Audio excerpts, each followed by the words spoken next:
다 같이 사도신경으로 신앙 고백하시겠습니다. 전능하사 천지를 만드신 하나님 아버지를 내가 믿사오며 그 외아들 우리 주 예수 그리스도를 믿사오니 이는 성령으로 잉태하사 동정녀 마리아에게 나시고 본디오 빌라도에게 고난을 받으사 십자가에 못 박혀 죽으시고 장사한 지 사흘 만에 죽은 자 가운데서 다시 살아나시며 하늘에 오르사 전능하신 하나님 우편에 앉아 계시다가 저리로서 산자와 죽은 자를 심판하러 오시리라. 성령을 믿사오며 거룩한 공회와 성도가 서로 교통하는 것과 죄를 사하여 주시는 것과 몸이 다시 사는 것과 영원히 사는 것을 믿사옵나이다. 아멘. 다 같이 찬송가 80장을 함께 부르시겠습니다.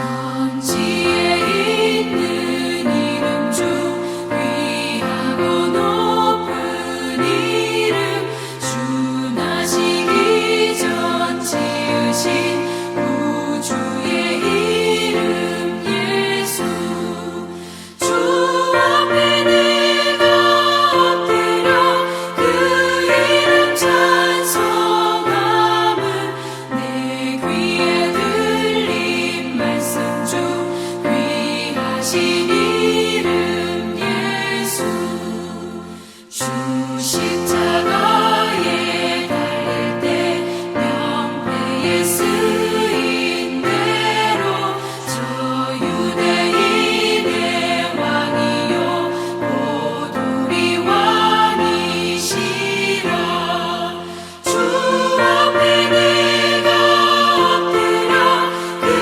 이름 찬송함은 내 귀에 들린 말씀 중 귀하신 이름 예수 지금도 살아계셔서 언제나 하시는 일 나 같은 죄인 부르사 참 소망 주시도다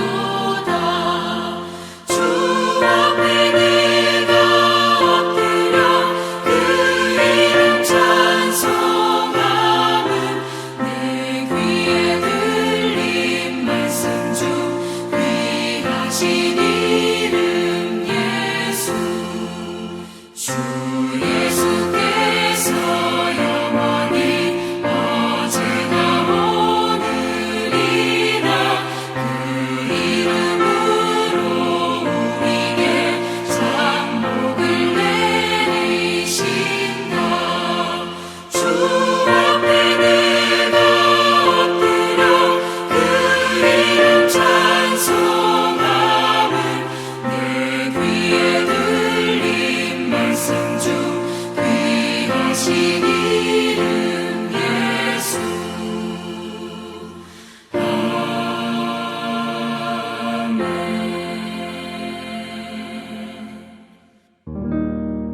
오늘 우리에게 주신 하나님의 말씀은 사도행전 10장 34절로 48절입니다. 우리 다 같이 한 목소리로 읽겠습니다.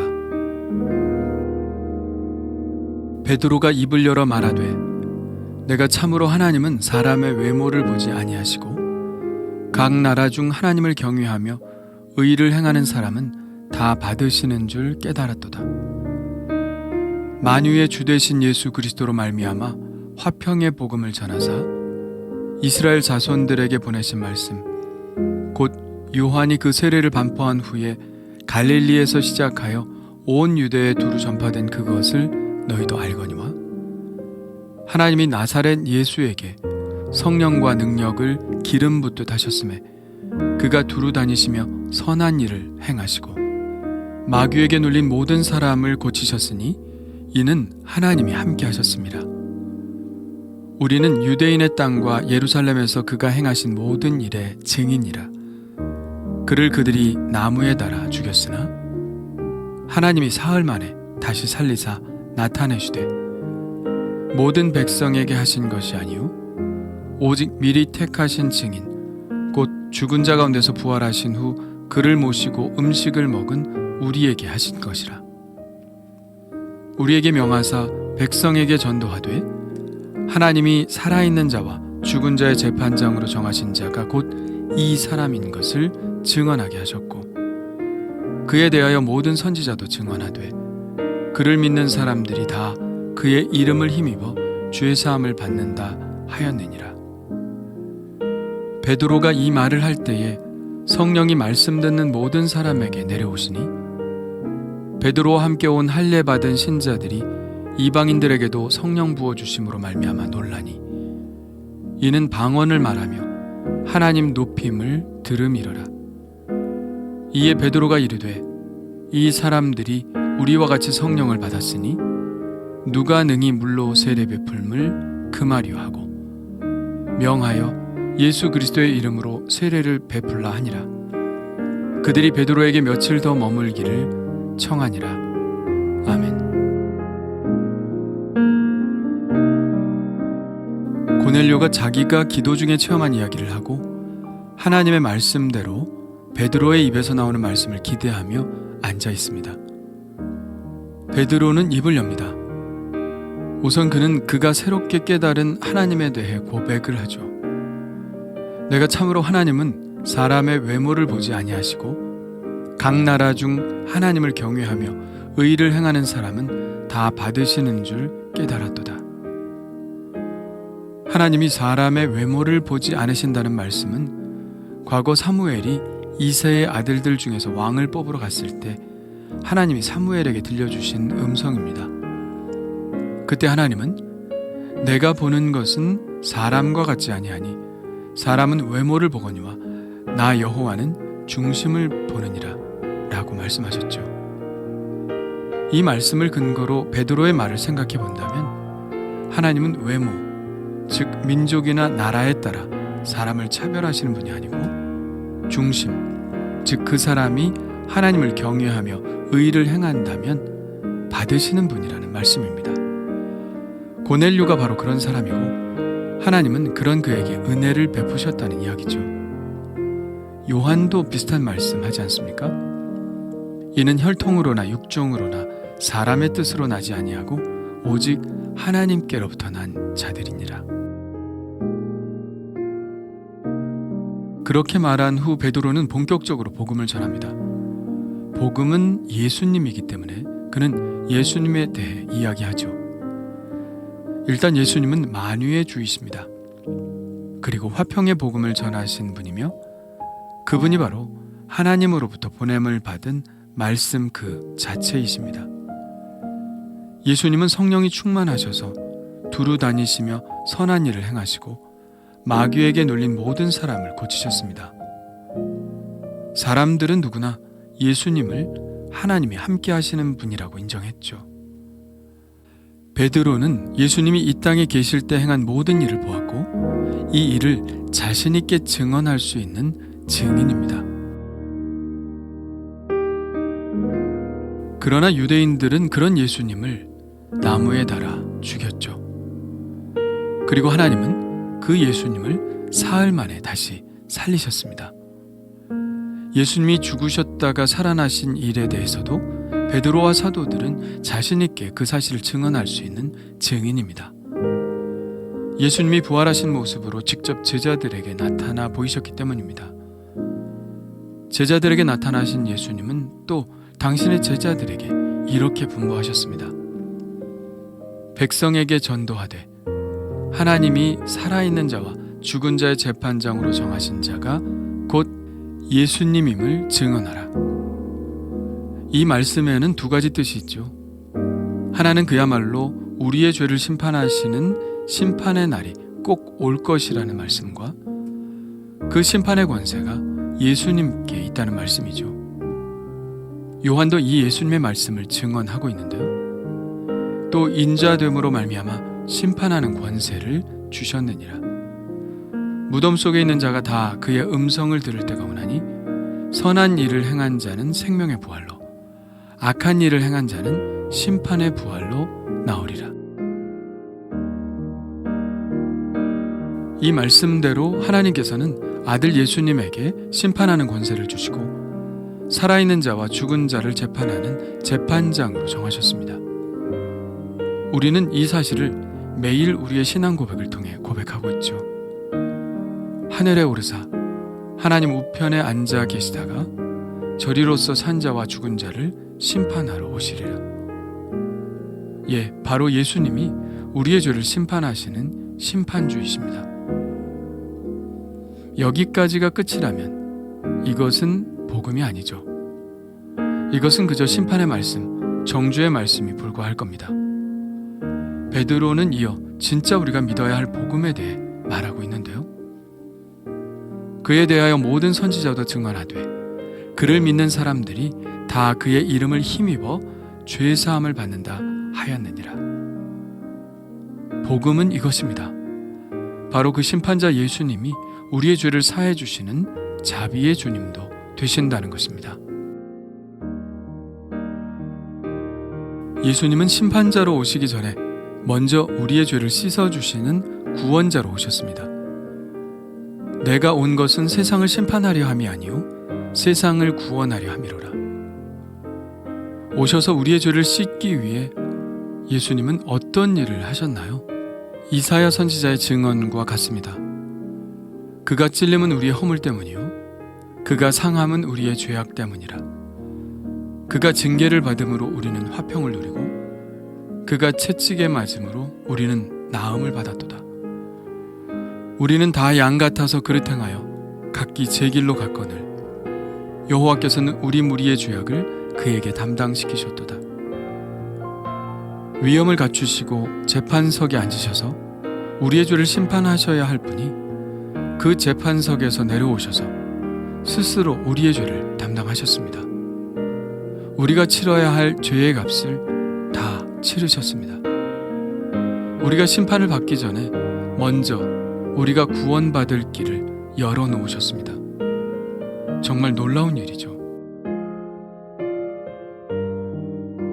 그래서 우리가 해야 할 일은 무엇입니까?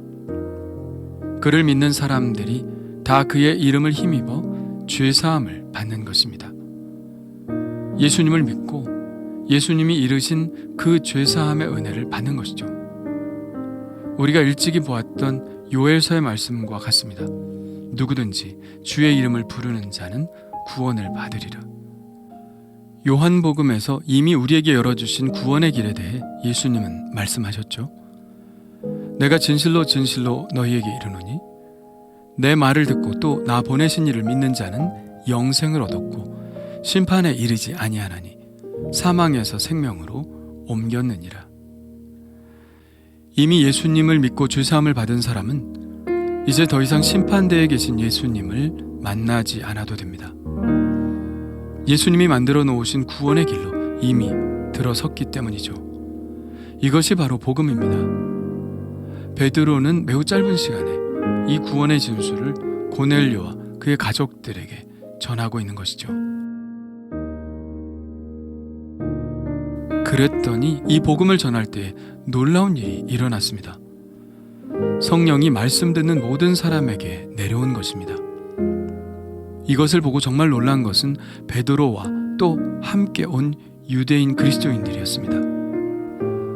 베드로와 함께 온 할례 받은 신자들이 이방인들에게도 성령 부어 주심으로 말미암아 놀라니 이는 방언을 말하며 하나님 높임을 들음이러라. 방언을 말하며 하나님 높임을 들었다는 말은 사도행전 2장에서 오순절날 성령을 받은 사람들에게 하신 말씀입니다. 그러니까 오늘 고넬료의 집에는 바로 얼마 전 오순절에 마가의 다락방에서 임했던 것과 똑같은 일이 벌어진 것이죠.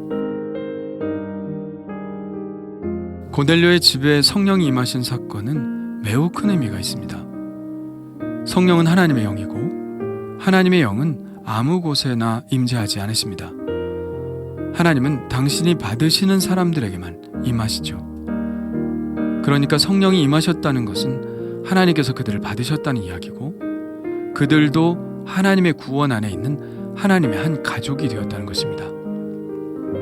베드로와 유대인 그리스도인들이 이것을 보고 깨달아야 할 것은, 이제는 유대인과 이방인을 가르는 모든 장벽들이 무너졌다는 사실입니다. 이제 그리스도 안에서 유대인이나 헬라인이나 차별이 없다는 것을 깨달아야 하는 것입니다. 사실 베드로는 자기 입으로 그런 설교를 했으면서도 정말로 성령께서 이방인에게 임하시는 것을 보고 놀랐던 것이죠. 말세에 내가 내 영을 모든 육체에 부어주리니, 이 말씀으로 설교한 것은 베드로였지만 그는 이제 이 말씀이 이방인들에게도 적용이 된다는 사실을 실감한 것입니다. 그래서 그는 이렇게 말합니다. 이 사람들이 우리와 같이 성령을 받았으니 누가 능히 물로 세례 베풀물, 그 말이요. 그리고 그들에게 세례를 베풀죠. 그러니까 베드로는 이곳에 올 때만 해도 이방인들에게 세례를 준다는 생각을 하지 못했던 것이죠. 그의 생각을 바꾼 것은 바로 성령님이었습니다. 아무리 위대한 사도도 하나님의 새로운 역사하심에 대해서 예상하지 못할 수 있습니다. 역시 우리를 이끌어 가시는 분은 성령님이시죠. 복음을 복음되도록 이끄시는 분, 복음이 모든 사람에게 미치도록 역사하시는 분, 그분이 바로 성령님이십니다. 깨닫게 하시고 회개하게 하시고 충만하게 임하심으로 우리에게 하나님의 뜻을 알게 하시는 분, 바로 우리의 좋으신 성령님이시죠. 오늘도 성령 충만하여 하나님의 이끄심을 따르기를 원합니다. 주님 감사합니다. 우리가 예수님의 심판대 앞에 설 수밖에 없는 죄인이지만 먼저 예수님이 우리를 위해 죄를 해결하시고 믿는 자에게 죄사함을 얻게 하시고 영생을 얻게 하시는 은혜를 베풀어 주심을 감사드립니다. 이미 이렇게 답을 다 알려주시고 시험을 치게 하시는데도 주님의 뜻을 따르지 않는 사람들이 있습니다. 아니, 시험을 면제해 주신다고 해도 주님을 믿지 않는 사람들이 여전히 있습니다. 주여, 그들의 무지를 깨우쳐 주옵소서. 성령으로 깨우쳐 주시고 인도하여 주시사 미련하게 살지 않게 하여 주시고 심판의 그 두려움으로부터 벗어나게 하여 주옵소서. 저도 성령이 주시는 밝은 지혜 가운데 살기를 원하오니 오늘도 저의 삶을 이끌어 주옵소서. 예수님의 이름으로 기도합니다. 아멘. 다 같이 주님 가르쳐 주신 기도 하겠습니다. 하늘에 계신 우리 아버지여, 이름이 거룩히 여김을 받으시오며 나라가 임하시오며 뜻이 하늘에서 이루어진 것 같이 땅에서도 이루어지이다. 오늘 우리에게 일용할 양식을 주시옵고 우리가 우리에게 죄 지은 자를 사하여 준 것 같이 우리 죄를 사하여 주시옵고 우리를 시험에 들게 하지 마시옵고 다만 악에서 구하시옵소서. 나라와 권세 영광이 아버지께 영원히 있사옵나이다. 아멘. 우리 이제 각자 하나님께 기도하는 시간을 갖겠습니다.